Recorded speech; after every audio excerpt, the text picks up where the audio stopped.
All right, so the next speaker, I'm delighted to have him here. He's actually, I think, one of the most provoking characters in the Agile pantheon.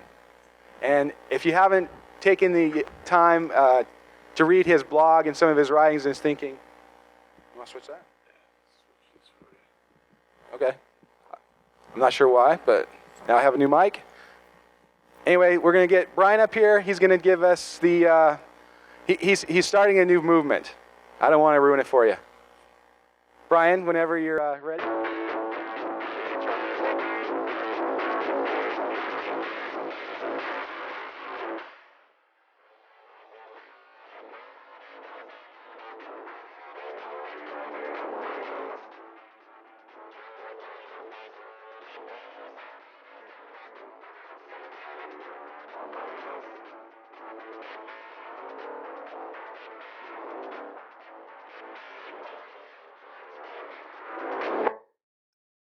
Okay, is the mic working? Can you hear me in the back? Okay, if it does that cutout thing, I can't really tell if I'm amplified, so wave your hands in the back if it cuts out. So the theme of a conference like this, oh, by the way, for those of you looking over here, it's stretched weird. This one is not stretched weird, so take your choice. So a theme of this conference has got to be that there was once a thing called Agile. It may have been nebulously defined, it may not have had clear edges, but we knew what it was and we did it. And at some point in the last 10 years, something's been lost. There's a core that's gone missing, a foundation, the roots of it have somehow gone away. And that, I take it, is part or a large part of the premise of this conference.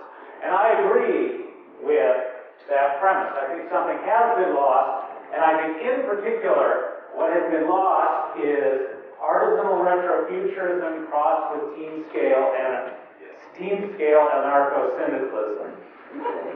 Now,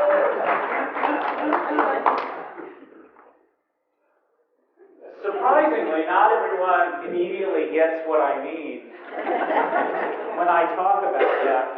So in the rest of this talk, I'm going to discuss some of the key aspects of artisanal retro-futurism crossed with team-scale anarcho-syndicalism, which all begins with cheese. So I do not, in fact, like cheese, and I don't really understand people who like cheese, but there are many people in the world who like cheese. And the cheese symbol here was inspired by an article I read about a guy who makes artisanal cheese from sheep milk. So there are people out there who do like cheese, who want good cheese, are willing to pay for the kind of cheese they want, and this gentleman in New Jersey makes that kind of cheese. And there is a spirit of artisanship that I think is essential to successful Agile development.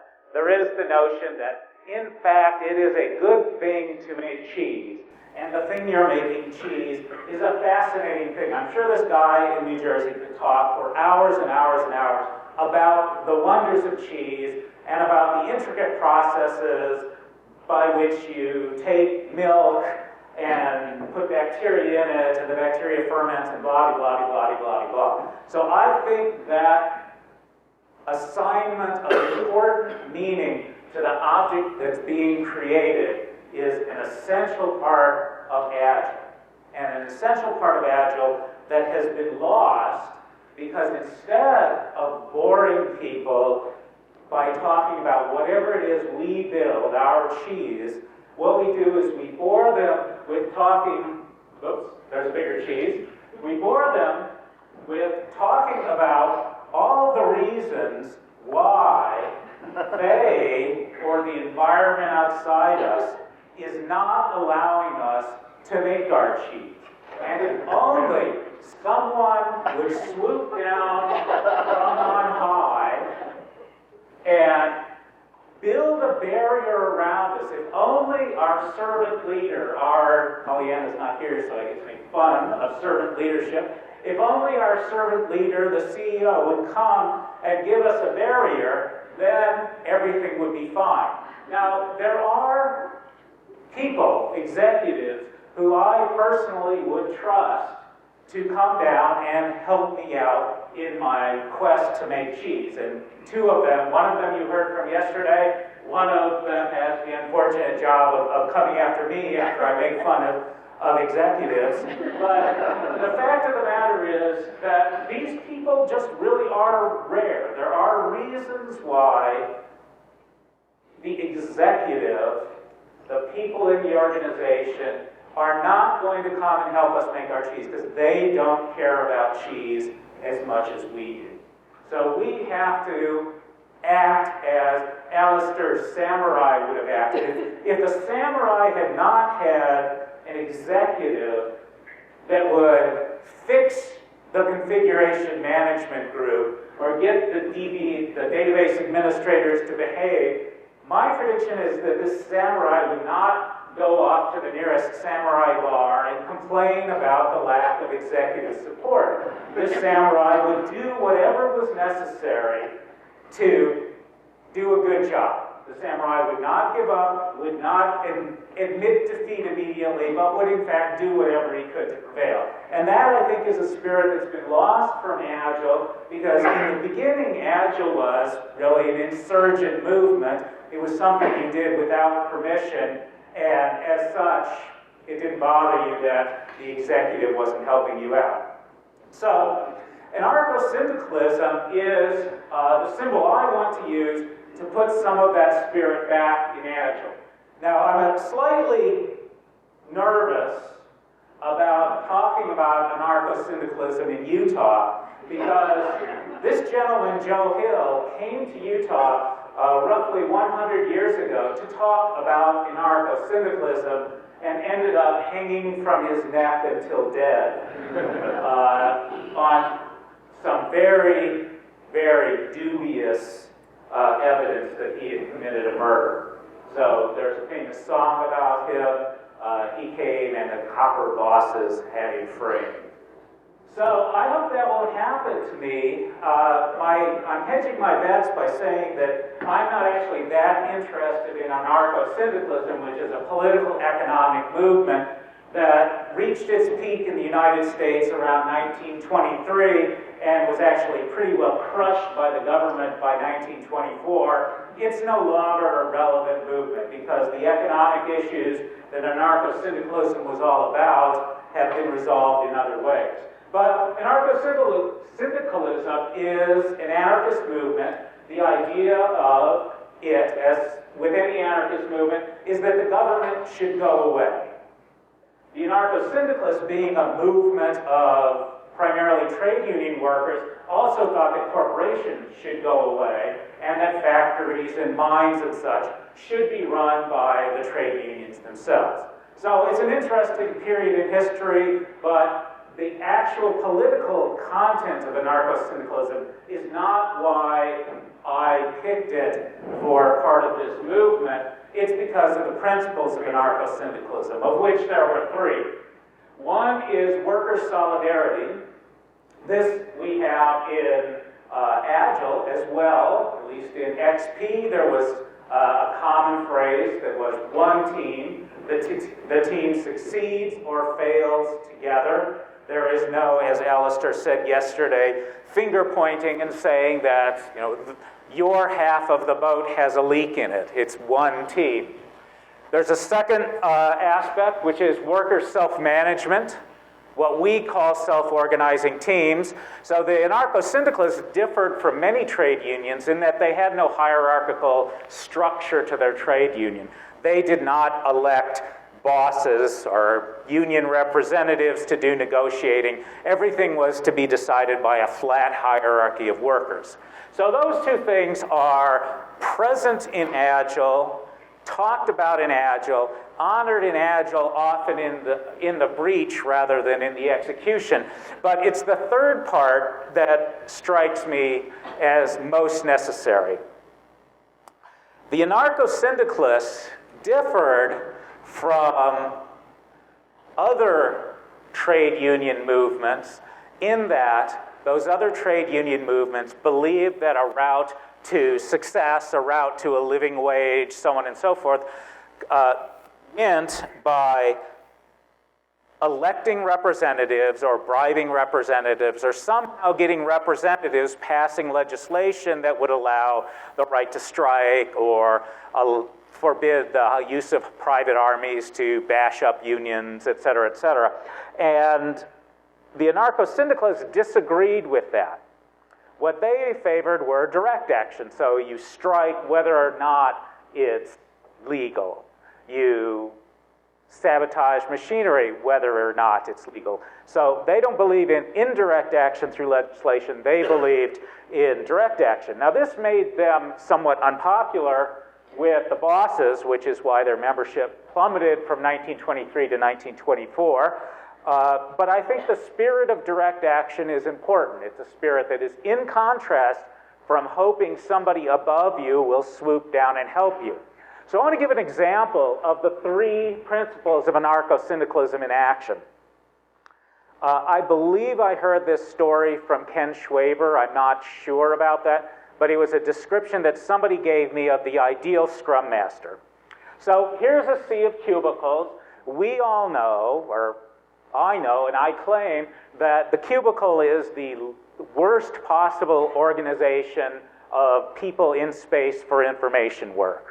It's worse than an open workspace. It's worse than private offices. It's got all the disadvantages of every other possible way of organizing workers. So there was a team once who wanted an open workspace. And they figured out how they wanted to work, and they decided on pairing stations and so on and so forth. And they proposed this, and of course, the furniture police turned them down, as they always do. They said, it is impossible because yada, yada, yada, some rule somebody made someday. So this went on, as it does often enough for eons, until one weekend, the Scrum Master, who was actually male rather than female, came in over the weekend, disassembled all of the cubicles, reassembled the open workspace as the team desired, and then on Monday came in and said, if the open workspace is put back to cubicles, you will have to fire me. Unspoken, I suppose, is that if they didn't fire him, he would keep coming back every weekend and disassembling the cubicles again. So Ken, or whoever it was, used this as an example of the ideal Scrum Master. And you can see some principles of anarcho-syndicalism. There was worker self-management. They decided what they wanted together rather than having somebody else tell them. There was direct action in the form of breaking the rules and doing what the furniture police said shouldn't be done.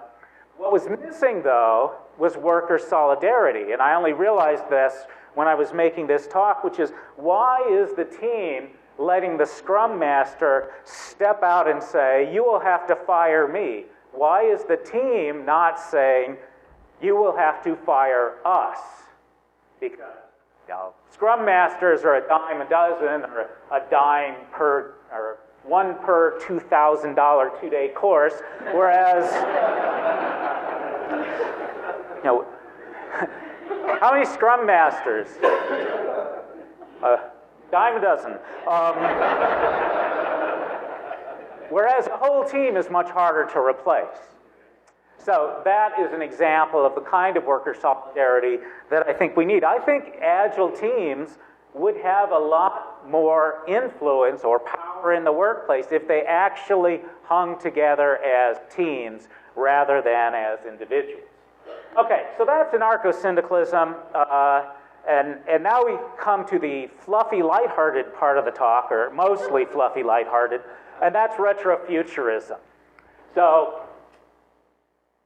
back in the early days of Agile, there were these little red dots that were Agile teams, great Agile teams that were really successful and produced the kind of evangelists that you, for example, see in front of you today. And these teams existed against a backdrop of floods. Nobody waved. You waved? So this is hearable? This is hearable? Oh boy. I love you, Mike. So this was all against a backdrop of many, many dissatisfying projects. I can't do this. And our belief back then was that over time we would get many, many more of these supremely satisfying Agile projects and progressively fewer and fewer of the less satisfying projects. And that, in fact, has not happened. The results have been disappointing. There are more supremely satisfying Agile projects, but there are lots of projects that are Agile, but not that great. The contrast is, in 2002, I visited Lisa Crispin's Agile team in Denver, and I talked to the business liaison, the product owner, and she said to me, "This is the best project I've ever worked on in my life. This is great. It's a ton of work, but I am loving every minute of it." So that perked me up. 2 years ago, I was doing some consulting in a bank, and I was talking to a programmer, and he said, and I quote, "At least my job doesn't suck as much as it used to." And he's in these little little blank circles, and there are far too many blank circles and far too few red circles. Now, we are not the first people to be disappointed by what happened to our vision of the future. This is a view of a cityscape painted, I believe, around 1930, and it's a typical characteristic view of futuristic illustration from the era 30s through 50s. You've got these monumental cities with the domes, and you've got monumental cities with domes underwater, and you've got convenient and affordable personal transportation devices, and you've got convenient and affordable public transportation devices, and you've got suburbia in outer space where you will have mechanical maids which clean the floor at the push of a button, return to their niche, and ready themselves for the next job. And out of all of those things, all we've gotten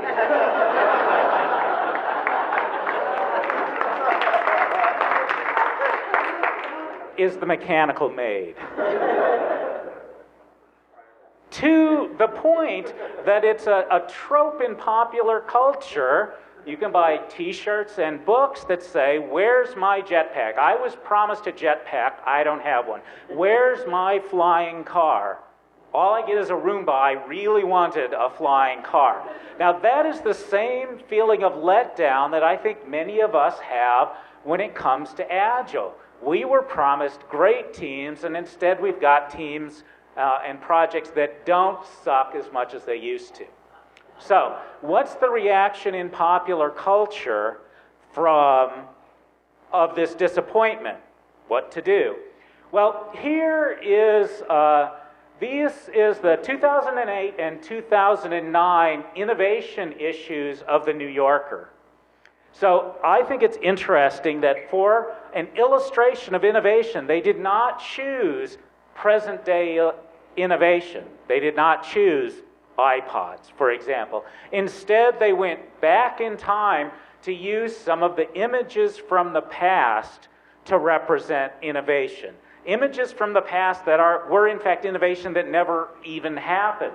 So you've got the guy in the jetpack, you've got the humanistic robot. This is a style of art, a style of illustration that's called Retro-Futurism. And Retro-Futurism has an appeal. And I think there are two parts of the appeal that are relevant to us.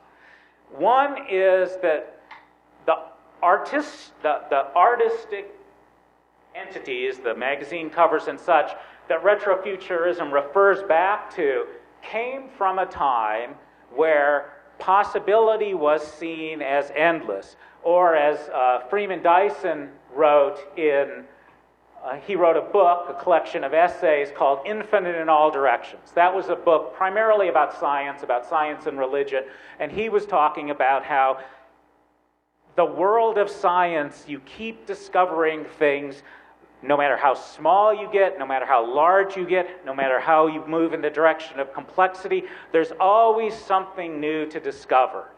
And that's an appealing thing from the somewhat naive art of, say, the 30s. We don't have that feeling. And I think that key to the reason I picked retrofuturism as an idea, as a rallying cry, is the notion that I prefer infinite in all directions to limited in most directions. And there are some practical ways you can break through these limits. A lot of times these limits are due to individuals, and in that case the Anarcho-Syndicalism thing can happen. But in other cases, the problem, the question is how we're supposed to get from there to there. And one of the ways to get there is to ignore people like me. Because in around the year 2000, I had a titanic argument on the C2 Wiki with mostly Ron Jeffries about unit testing and what eventually came to be called test-driven design. And I had been teaching programmers to test since the early 90s. And that was the time of the last big, let's import Japanese ideas, Japanese manufacturing ideas into software phase, around 92 to 95. And I had a lot of experience, and I told Jeffries that based on my experience and my wisdom and my maturity and my understanding, that what he was proposing was never going to work. And he didn't pay any attention to me. And the people who did test-driven design, much to the annoyance of us in the testing community, didn't pay hardly any attention to anybody in the testing community. And I think, in retrospect, that was a good thing. Because what happened was, I had all of these reasons why it didn't work. And I had the experience to tell me, and perhaps the inclination to tell me, that those reasons were essentially immutable, unchangeable. It's always going to be like that. These people approached it from a different point of view. They approached it, instead of the view of what's the reality, what's the context, let's do the best we can within the context, their point of view was, what do we want to do? What would make our lives best as programmers? Now let's change reality and the context to fit that. And that sort of naive, well, we will go and ignore the obstacles and fix them as we get to them, I think is an essential part of Agile. So there's a sense of naivete that is key to success at Agile. Okay, a second thing that I find appealing in retrofuturism is this sort of delight in the mundane. So this guy with the jetpack, if you notice down at the bottom, his wife is waving goodbye. So their imagination generally did not extend to changes in social arrangement so much as changes in technology. But this guy is probably flying off to his office job. So he's like the modern day equivalent of the guys in Mad Men, for example. That's what they were imagining. And over here on the New Yorker, there's an inside cover to that issue of the New Yorker in which we discover that what the robot is doing, he has constructed this robot not to be a Terminator-style killer robot that makes for a good movie, but something that plays gin rummy. He's made a friendly, companionable, ordinary robot, not an exciting, heroic robot.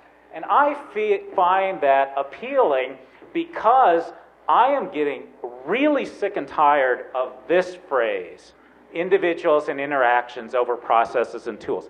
It once had a purpose. The purpose was for us in teams to say to management, you know that process, RUP, for example, and that those tools, requisite pro, that you're having us use, I know you think you're helping, but you're not.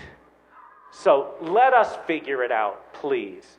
And now we're at the point where that's actually successful. We've been successful at that, but yet entrenched within the Agile culture is now this feeling that it is not respectable to talk about processes and tools. Like, that's why the Ruby guys are sitting way there in the back. They're not allowed up here in the front.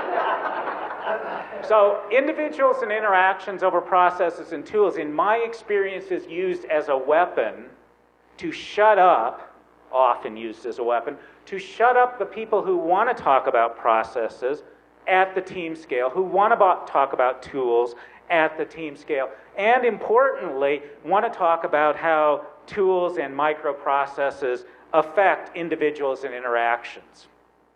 And I think that's unfortunate in that, because we are actually, at this moment, in a sort of golden age for software tools. We've got a ton of tools out there that are cheap and that we can mix and match to suit the preferences of our organization. And in fact, we've got a bunch of little tiny processes that a lot of people are doing a lot of interesting work. So something as perhaps simple as pair programming, people are figuring out lots of different ways to do that. And what I find interesting is that what these people are doing is they're figuring out how to arrange bodies in space. So promiscuous pairing is about how bodies move and when they move. Pair programming ping pong is how control shifts from place to place. Something I've been doing recently is a style of pairing where you're facing each other when you pair. And it's a very different experience than pairing side to side. It's much more fluid, it's much more conversational because you can see the person you're working with, you can catch their body language, more interesting. So there's so much stuff to do that for some reason people don't think is neat anymore. Some people do. And there are still people with the starry-eyed, naive, gosh, wow people, and I think that we should celebrate.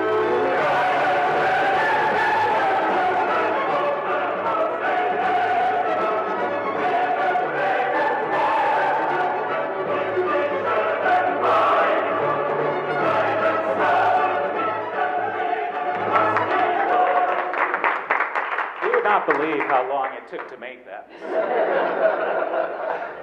Now the question is, where will you find these people? And kind of the sad thing is you won't so much find them at Ruby conferences, except in the table there in the back. You find them at places like the Mountain West Ruby Conference. So I am sort of peripherally involved in the Ruby world as well as the Agile world. And what's interesting is that the Ruby community as a whole does a lot of Agile. In many cases, completely unaware of the fact that there is this overarching framework called Agile, or deliberately separating themselves from the idea of an overarching framework called Agile. So the benefit of their experience is missing to people in the Agile world. And I propose that by celebrating the gosh wow people, which certainly describes Ruby people, and bringing them back into the fold of Agile, we can amp up what we are able to accomplish. Okay, so moving forward, what do we do now? So I've told you all, and you all can repeat after me, Artisanal Retro-Futurism crossed with team scale and Anarcho-Syndicalism, but how much good does that do? Probably not a lot. a guy named Andrew Tannenbaum. I heard him give a talk once, and he said, people don't need to be informed nearly as often as they need to be reminded. So we need reminders. We need something like big visible charts, or as Alistair Coburn calls them, information radiators. What we need are artisanal retrofuturism crossed with team scale anarcho-syndicalism stickers, and my minions will be passing out artisanal retrofuturism crossed with team scale anarcho-syndicalism stickers.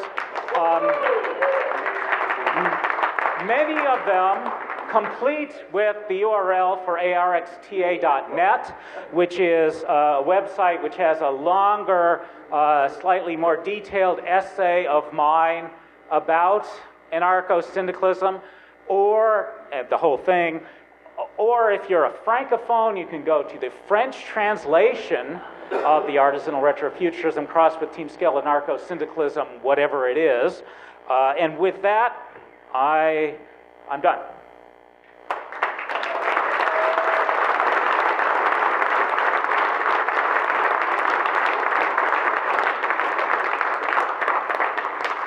So I have no idea how much time there is. I'm done. Next question. Sir. Explain team scale, please. Question is, can I explain team scale? The team scale is there to keep me from being hung. It's to say that what I'm interested about is the application of the principles of anarcho-syndicalism to the team, rather than, I don't want to change society or any of that. That is why, by the way, if you look at the stickers, you'll find that the colors are reversed from the true anarcho-syndicalist flag, which has the red and the black in a different order. There's somebody in the back. There was not somebody in the back. You may just answer these questions, but anarcho-syndicalism was crushed.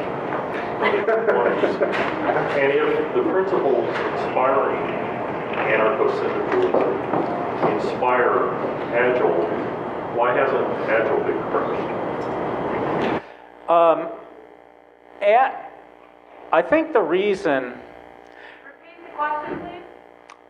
Given that anarcho-syndicalism was crushed in the 20s, and that I claim that anarcho-syndicalism is part of Agile, why has not Agile been crushed? Why haven't I been hung, for example? I think Agile, in a lot of ways, the Agile Manifesto, in my opinion, was a marketing document which, boiled down to its essence, is a deal, a contract offered from the team to the business that says, if you let us alone, we promise you, A, we will stop whining about changing requirements, and B, we will deliver you actual shippable software at frequent enough intervals that you do not have to trust us, because you can see. So I think as long... the thing with the anarcho-syndicalists is they were not offering anything to the copper bosses except, destruction. Whereas we are offering things to the corporations who employ us, and we are offering things that's the artisanal part. We're offering to make something valuable to actual human beings who want to purchase it. In fact, I had a whole series of slides that I threw away about the paradoxical fact that, in my observation, Agile teams care more about delivering business value often than the business they're delivering it to. And so, if anything, we're too virtuous. I'm too virtuous anyway. Others? Yes. Would you posit a guess why the Ruby people, in your opinion, have this gosh wow thing going on a lot more than many of the other groups? I suspect suspect it's not so much because of Ruby, because I was long ago involved in Lisp, and it had very much the same flavor to it. I think part of it is that the personality of the developer of Ruby sort of infected the community early on. And his personality, I remember early on the Ruby mailing list, people would report bugs, and his replies would be, "Oh, I am so happy you're using my software. This is so great. Thank you for the bug report." And so he is himself an enthusiastic people and tended to draw to him enthusiastic people. And I think a lot of it was the accident of history. It's same as with the Snowberg workshop, which I thought was going to be a complete disaster until two people rescued it at the at close to the last minute. So a slight change in membership of that workshop, and maybe none of us would be here. So same thing with Ruby.